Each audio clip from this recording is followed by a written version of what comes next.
সকাল সকাল এখন আমাদের এখানে ডাব কাটা হচ্ছে, ডাব কাটা অভিযান। ডাব আনলেই আমাদের একটা বিশাল বড় একটা কাজ হয়ে যায় ডাবটাকে কাটা, কারণ আমাদের ঘরে কোনো দাটা কিছু নেই। তো সেটাকে কাটতে কত রকম যে হাতিয়ার ব্যবহার করা যায়, খুন্তি ছুরি সব কিছু। আর শ্রেয়াংশিকের যেহেতু ঠান্ডা লেগেছে, ডাবের জলটা একটু বাইরে রাখা আছে, এটা একটু নর্মাল হোক। ডাক্তার বলেছে জল দেবে, কিন্তু এটা বাইরে একটু রেখে টেম্পারেচার নর্মাল করে তারপরে দেওয়ার জন্য। তো সেই জন্য একটু বাইরে, দেখুন ডাবের ভেতরে জলটাও কিন্তু ঠান্ডা থাকে। এটা ডাবের জল মাম। আর আমাদের ডাব কাটতে এত অসুবিধা হয় না, কারণ শ্রেয়াংশ একটু শাঁসালো ডাব খেতে পছন্দ করে, আর শাঁসালো ডাব কাটতে তো অসুবিধা হবে দাবালি ছাড়া। চামচ আনবো? শুকছে কি গো, ফুক ফুক করছো খালি।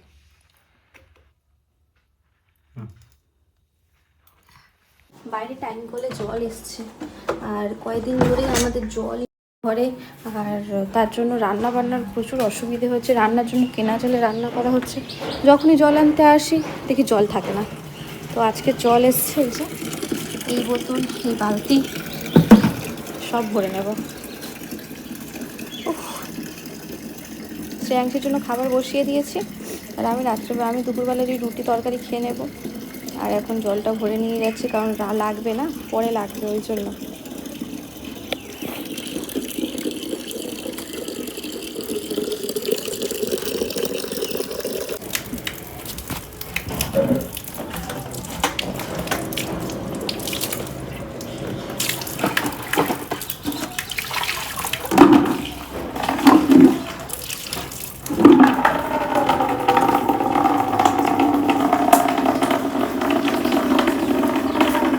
আর একজনের খাওয়া হয়ে গেছে, সেদ্ধ ভাত অল্প একটু খেয়েছে। ডাক্তারের কাছ থেকে আসার পরে ওকে কলা খেজুরের যে বলটা করেছিলাম, ওটা কি বলে, ড্রাই ফ্রুটসের যে লাড্ডুটা করেছিলাম। আর হ্যাঁ, ড্রাই ফ্রুটসের লাড্ডু আমি কীভাবে করেছি, খুব সহজভাবেই যে কেউ করতে পারে, আমার চ্যানেলে আছে, তোমরা দেখে নিতে পারো। আর ওটা দিয়ে কলা দিয়ে, আর এটা থাকা না, আমি দেখেছি শুধু বাদাম থাকা আর একটু লাড্ডুটা থাকা অনেক সুবিধা হয়। আমি যে ড্রাই ফ্রুটসের লাড্ডুটা করে থাকি, ওর মধ্যে খেজুর বাদাম সমস্ত রকম কিছু থাকে, এক্সট্রা করে আমাকে ওই রোজ মনে করে ভেজানো বা দেওয়া এটা আর করতে হয় না। ওটা থেকে যেহেতু যায়, আমি জাস্ট বের করে দিয়ে দিলেই হয়ে যায় যে কোনো কিছুতে। আমি যদি সকালবেলা কোনো খাবার খাওয়া হয়, সেটা দুধ দিয়ে খাওয়া যায়, তার মধ্যে দিয়ে গুলে দিলাম, হয়ে যায়। মানে যদি রাগি খাওয়াই, রাগির মধ্যে গরমের মধ্যে দিয়ে ভালো করে ফুটিয়ে নিলেই হয়ে যায়। যদি মিল্ক শেক খাই, তার মধ্যে একটা দুটো লাড্ডু দিয়ে দিলেই হয়ে যায়। এটা করে খুব সুবিধা হয়, এক্সট্রা করে আর মিক্সিতে ব্লেন্ড করতে হয়। ওটা একবার করে ফ্রিজে রেখে দেবে 15 দিনের জন্য, 10-15 দিনের জন্য, ওটা খেতে দেবে, কোনো অসুবিধা হয় না। এখন বাজে 6টা।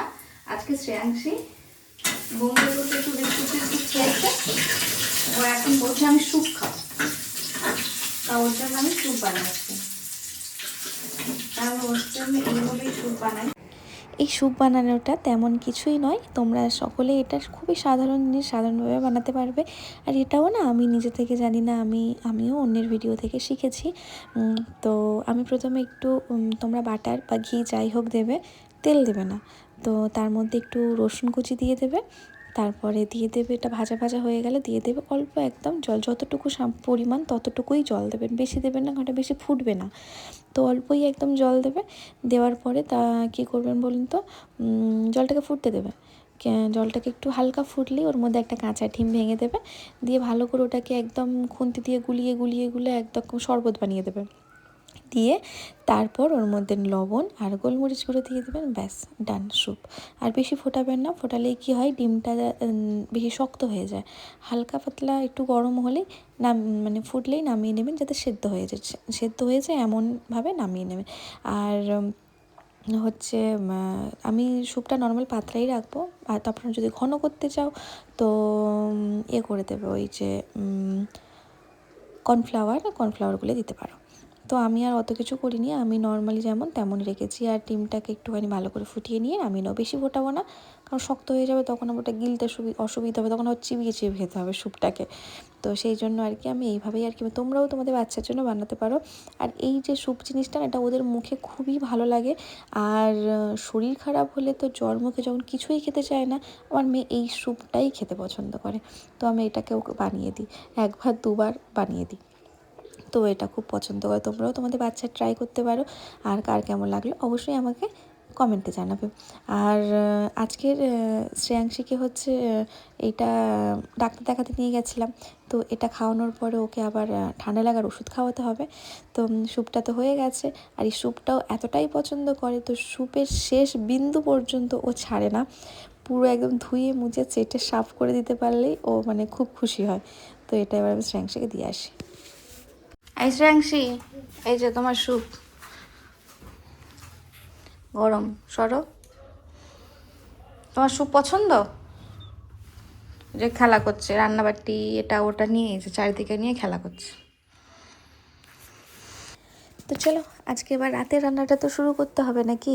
রাতে রান্না হবে আজকে আমাদের কাবলি ছোলার তরকারি আর রুটি। তো কাবলি ছোলার তরকারিটা আমি বানিয়েছিলাম সিম্পল একদম সাধারণভাবে। তো আমি সবসময় শর্টকাটে রান্না করতেই পছন্দ করি। আর তোমরা যারা তাড়াহুড়োর মধ্যে থাকো আর শর্টকাটে খুব তাড়াতাড়ি রান্না করে নিতে পারো, বেশি জোগাড় যাতে করতে না হয়, সেই রকম কিছু রান্না করতে পারো আর টেস্টিও হয়, তো তাহলে এই টিপসগুলো ফলো করতে পারো। আমি কাবলি ছোলা তরকারির জন্য নিয়েছিলাম একটু রসুন কুচি নিয়েছিলাম, রসুনটাকে থেতো করে নিয়েছি। তারপরে একটু পেঁয়াজ কেটে নিয়েছি, একটু টমেটো কেটে নিয়েছি, ব্যাস এইটুকুই মশলা, আর কিচ্ছু লাগবে না। হ্যাঁ, গুঁড়ো মশলা লাগবে। আর তোমরা কি করবে, কাবলি ছোলা আর আলুটাকে প্রেশার কুকারে সেদ্ধ করে নেবে। কাবলি ছোলাটাকে প্রথমে সেদ্ধ করে নেবে, 5-6টা সিটি দিয়ে নেবে, যাতে ভালো প্রেশার কুকার হয়তো 2-3টাতেই হয়ে যেতে পারে। আমি একটু বেশি সিটি দিয়েছি, একটু নরম হলে ভালো লাগে, নাহলে কাবলি ছোলাটা একটু শক্ত হয়ে থাকে, ওটা সেদ্ধ হতে না একটু টাইম লাগে। তারপরে যখন গ্যাসটা বেরিয়ে যাবে তারপরে আলু কাটাগুলো দেবে, দিয়ে আলুতে একটা সিটি দিলেই যথেষ্ট। তারপর ওটাকে তো থাকলো, আর এদিকে মশলাগুলো করে নেবে। তেলের মধ্যে দিয়ে দেবে ওই যে গোটা গরম মশলা যেটা আছে, গোটা গরম মশলা দিয়ে দেবে। তার মধ্যে একটু তেজপাতা দিতে পারো, একটু শুকনো লঙ্কা এরকম দিয়ে দিলে, একটু গোটা জিরেও দিতে পারো। দিয়ে ভালো করে এটাকে নেড়ে যখন একটা সুন্দর স্মেল বেরোবে তখন দিয়ে দেবে যে মশলাগুলো, মানে যে ওই যে আদা না রসুন পেঁয়াজ যেগুলো ছিল সেগুলো আমি দিয়ে দিয়েছি, একসাথেই দিয়ে দিয়েছি, আর আলাদা করে দিইনি। দিয়ে তার মধ্যে একটু ভাজা ভাজা হয়ে গেলে তার মধ্যে নুন, হলুদ গুঁড়ো, জিরে গুঁড়ো, ধনে গুঁড়ো, হ্যাঁ তার সাথে দেবে তোমরা একটু চানা মশলার যে মশলাটা, ওটাতে আরও সুন্দর টেস্ট হয়। ওটা দিয়ে ব্যাস এটাকে ভালো করে কষিয়ে নিলে মশলাটাকে, নিয়ে তারপরে কাবলি ছোলা যে সেদ্ধ করে রেখেছিলে আলুর সাথে সেটা দিয়ে দেবে ঢেলে, দিয়ে ভালো করে ওটাকে কষিয়ে নেবে, নিয়ে তারপরে জল দিয়ে দেবে অল্প করে, যতটা তোমরা কাবলি ছোলাতে বেশি ঝোল ঝোল ভালো লাগে না, ওটা মাখা মাখাই ভালো লাগে, তো দিয়ে দিলে তেমন জল। ভালো করে ফুটলে নামিয়ে নেবে, যেহেতু টাকে সেদ্ধ আছে তো বেশি টাইমও লাগবে না, তো তাড়াতাড়ি হয়ে যাবে। লাস্টে একটু গরম মশলা দিয়ে দেবে, তো একদম পারফেক্ট, দারুণ খেতে লাগবে, রুটির সাথে একদম পুরো জমে যাবে। রুটি কেন পরোটা কেন দারুণ লাগবে। তো এই দেখো আমি যে মশলাগুলো কষিয়ে নিয়েছিলাম এই যে তোমাদের দেখায়। আর আমি খুব একটা আদা তেমন একটা ব্যবহার করি না, কারণ আদা ব্যবহার করতে গেলে তোমাকে আদাটাকে বাটতে হবে, তো সেই জন্য আমি তাড়াহুড়ো করলে আমি ওই রসুনটাকে থেতো করেই দিয়ে দিই। আর এই যে দেখো কাবলি ছোলা আর আলুটাকে আমি সেদ্ধ করে নিয়েছিলাম, সেটাই এই যে দিয়ে দিলাম।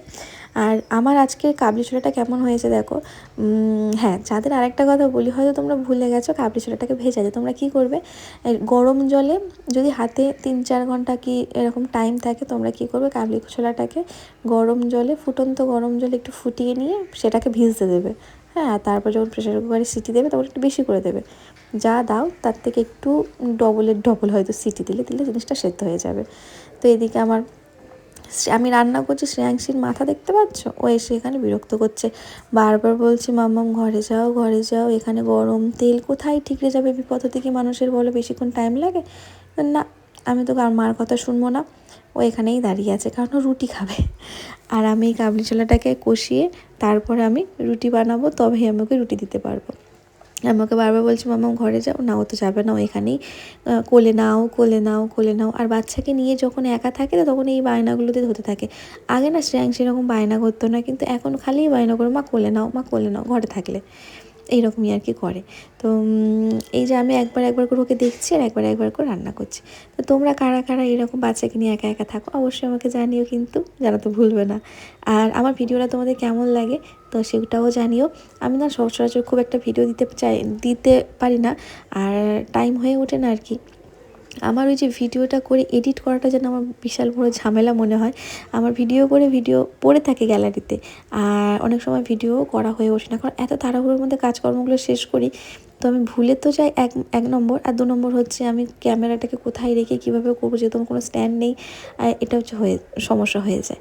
যতটুকু পারি আর কি করি। আর সত্যি কথা বলতে ভিডিওতে ভিউজ না এলে না ভিডিও করার ইচ্ছেটা আর থাকে না। তো এটাই হচ্ছে মেন কারণ আরও। তো যাই হোক, এদিকে আমি রুটি বানাচ্ছি, শ্রেয়াংশী তো আমাকে বিরক্ত করে দিচ্ছে রুটি খাওয়ার জন্য। তো আমার তরকারি হয়ে গেছে, এদিকে আমি এখন রুটি বানাচ্ছি। আর যারা যারা আমার চ্যানেলটা ভিডিও দেখছো অবশ্যই একটু সাবস্ক্রাইব করে দিও। আর শ্রেয়াংশী রুটি শুধু খেতে বেশি পছন্দ করে, জানো।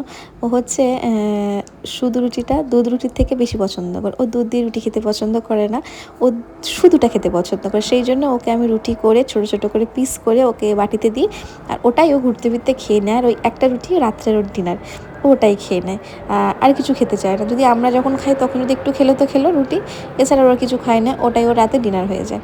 তো অনেক দিন পর আমাদের বাড়িতে রুটি হচ্ছে। আমি সচরাচর তেমন একটা হয় না, কারণ আমাদের রুটি করতে গেলে মিনিমাম 15-16টা রুটি করতে হয়। 3জন মানুষ, সবার ভাগে ভাগে 5টা করে। তো আমাদের 15টার মতো রুটি করতে হয়, 15-16টা। তো বিরক্ত লাগে, ওর থেকে বাবা সেদ্ধ ভাত করবো ভালো হয় যেন আমার। তো এটাই। আর ঠিক আছে, আজকের এই পর্যন্ত ভিডিওটা থাকলো। আবার দেখা হচ্ছে পরবর্তী একটা ভিডিওতে, যদি করি। না করব তো অবশ্যই। আর অবশ্যই আমার ভিডিওগুলো দেখো, আশা করছি ভালো লাগবে। সিম্পল সাধারণ ভিডিও, ছোটোখাটো, বেশি টাইমও লাগে না, ধৈর্য ধরে একটু দেখলেই হয়ে যায়। আবার পরবর্তী একটা ভিডিও নিয়ে আসছি। আশা করছি তোমরা সব ভালো থাকবে, সুস্থ থাকবে।